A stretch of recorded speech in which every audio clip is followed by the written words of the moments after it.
it really focuses on a trilogy of books that he wrote, I believe, in the earlier part of the century.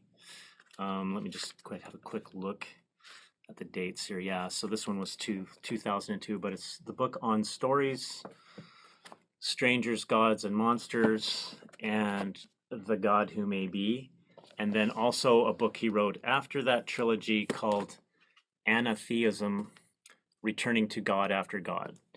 And the reason I think Kearney's an important voice for Christians to learn about and appreciate is because I really think his philosophy of religion and his understanding of Christianity really speaks into our time of,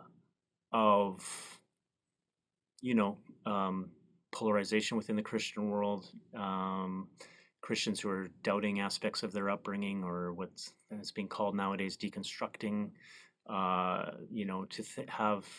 Imagine other ways to think about what their faith might mean, what it might mean to, how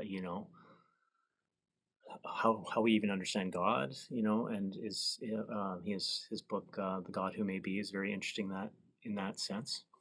The themes that he uses to explore these kinds of questions in the philosophy of religion are really the idea of the imagination and the way it can awaken us to possibilities that we might not otherwise recognize.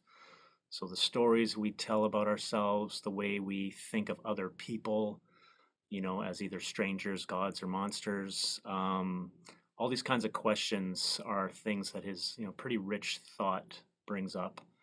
And then the final book that we're going to look at in this course, Anatheism, Returning to God After God, the title is very interesting because I believe it's a new word that he coined, right? We philosophers call that a neologism. And it's a play on two different ways of reading the word anatheism, because the prefix ana, A-N-A, means again. Like Anabaptist is someone who was baptized again, right? That's where that word comes from.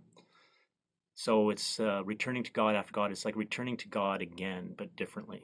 So that's the anatheism part, really. Let's do theism again, but let's do it differently and think about God as otherwise than the type A father figure, control freak kind of thing. And what other ways does Scripture present God or help us to think about our understanding God and our relationship to God and the way God might be at work in the world. So, but the other provocative way to read that title is, instead of dividing Anna from theism, you divide Anne from atheism. Because anatheism can be construed as an atheism, or as a rejection of a certain understanding of God, right? Which in some camps, you would be labeled an atheist if you rejected these certain understandings of God. So it's a clever play on words where you have it's an atheism and it's also anatheism, right? So it's thinking about God in provocative new ways that might even be considered on some interpretations a form of atheism, right? So there's a kind of a working through process in his work where you're taking leave or letting go of a certain understanding of God in order to awaken your imagination and your spirituality to a different understanding of what it might mean to live before the face of God. So